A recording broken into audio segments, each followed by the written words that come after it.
Bismillahirrahmanirrahim. Assalamu alaikum, dear teacher and student. Today I am Sana Sayed, B.Ed 2.5 morning first semester. Today my topic for presentation is critical thinking and its benefits. Through this presentation we will learn about what is critical thinking, how to do critical thinking, benefits of critical thinking in classroom, work and in life. First we explain what is critical thinking. Critical thinking is the ability to think clearly and rationally about what to do or what to believe. Critical thinking की definition से ही हमें पता चल जाता है कि critical thinking की meaning क्या है. क्रिटिकल थिंकिंग्स मीन हमें तनकीदी सोच, हमें सोच समझकर फ़ैसला करना चाहिए. कोई भी बात हो, जैसे मिसाल के तौर पर फॉर एग्ज़ाम्पल हम लेते हैं कि कोई भी हमें डाइट करनी है या कुछ ब्रांड की चीज़ें ख़रीदनी है तो हम पहले सोचेंगे उस बारे में. डायरेक्ट हमें वो चीज़ नहीं ख़रीदनी. फॉर एग्ज़ाम्पल हम फेयरनेस क्रीम की एड्स देखते हैं तो उसमें देखते हैं कि हमें वो एड वाले बहुत चीज़ें बेचने के लिए वो बहुत अच्छे बेनिफिट्स बताते हैं उस चीज़ के कि इसमें ये हैं वो हैं, पर हमें पहले उस चीज़ को सोचना होगा कि ये थिंग हमारे लिए अच्छी हैं या नहीं है. इसलिए क्रिटिकल थिंकिंग के कुछ स्टेप्स हैं जिनके लिए हमें क्या क्या करना है. नंबर 1 है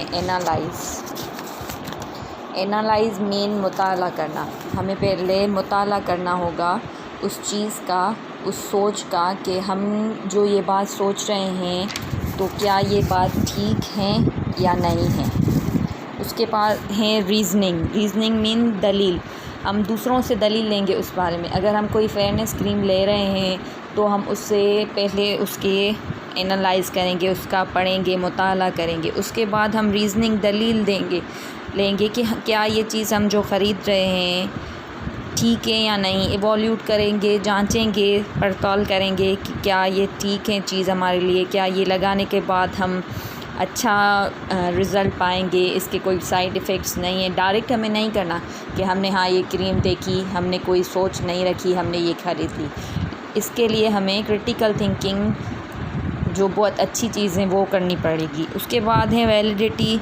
तस्दीक करेंगे, दूसरों से पूछेंगे, अपनी सर्च करेंगे कि क्या ये चीज़ अच्छी है या कोई सोच है हमारी वो देखेंगे कि क्या ये हमारी सोच ठीक है. आगे चल के इससे हमें कोई प्रॉब्लम तो नहीं होगी, कोई बात तो नहीं होगी. उसके बाद हमें कंक्लूड अपने नतीजे पर पहुंचना पड़ेगा कि हाँ ये चीज़ हमारे लिए ठीक है, हमें ये फ़ैसला करना चाहिए, हमें ये सोच अप्लाई करनी चाहिए. जैसे यहाँ भी मैंने यही एक्सप्लेन किए हैं how to do critical thinking. Number first point है do carefully intentional thinking. Number second point है analyse and evaluate each piece of the argument. Number third point use of reasons और logic to check the validity. Number 4 point check truthfulness of each fact to see if it is a sound or argument. Number 5 application test with real world sincerity to verify. यहाँ भी यही बातें हैं कि पहले हम वो चीज़ चेक करेंगे, पहले उसकी तस्दीक करेंगे, जांच पड़ताल करेंगे. कोई बात है हमें पता चलती है कि ये फ़लाना इंसान हमें इतने पैसों में ये चीज़ दे रहा है तो हम डायरेक्ट वो चीज़ नहीं ख़रीदेंगे. पहले हम वो सोचेंगे कि क्या ये जो चीज़ दे रहा है वो हमारे फ़ायदे के लिए हैं, क्या इसकी चीज़ अच्छी है, क्या ये हम लेंगे तो हमें फ़ायदा मिलेगा.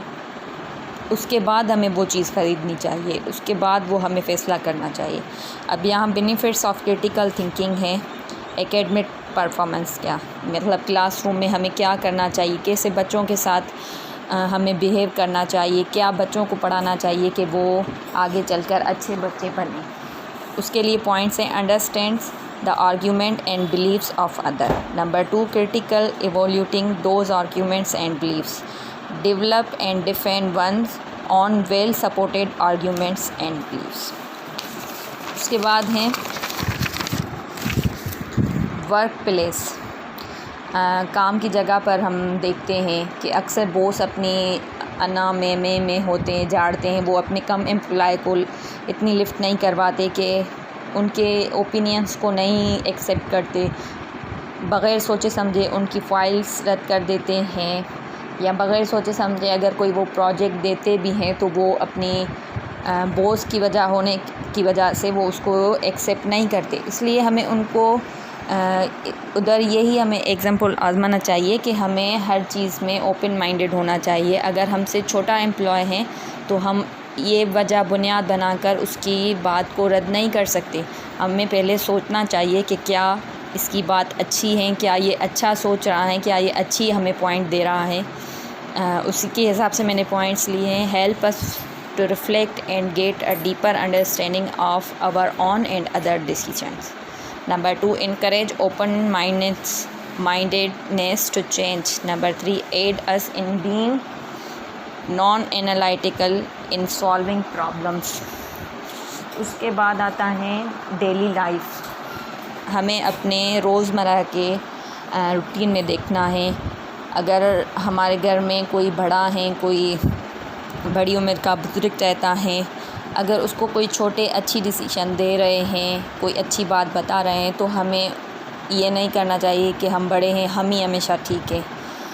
یا میاں بیوی کا رشتہ ہے، اس میں اکثر بیویاں یہی سوچتی ہیں کہ ہم ٹھیک ہے، ہمارے ہسبینڈ غلط ہے۔ نہیں، اس میں بھی ہمیں اپنی سوچ وسیع کرنی ہے، ہمیں سوچنا ہے کہ کیا یہ بات جو یہ کہہ رہے ہیں یہ ہمارے فائدے کے لیے ہیں یا نقصان کے لیے ہیں، اس پہ بھی ہمیں غور کرنا چاہیے۔ اس کے لیے یہ پوائنٹس ہیں کہ help us avoid making foolish personal decisions, promote and informed and concerned citizenry of making good decisions on important social, political and economic issues, aids in the development of autonomous thinkers capable of examining their dogmas and prejudices۔ I hope کہ آپ کو میں اپنا topic اچھی طرح سمجھا پائی ہوگی۔ Thanks dear teacher for listening me. Thank you.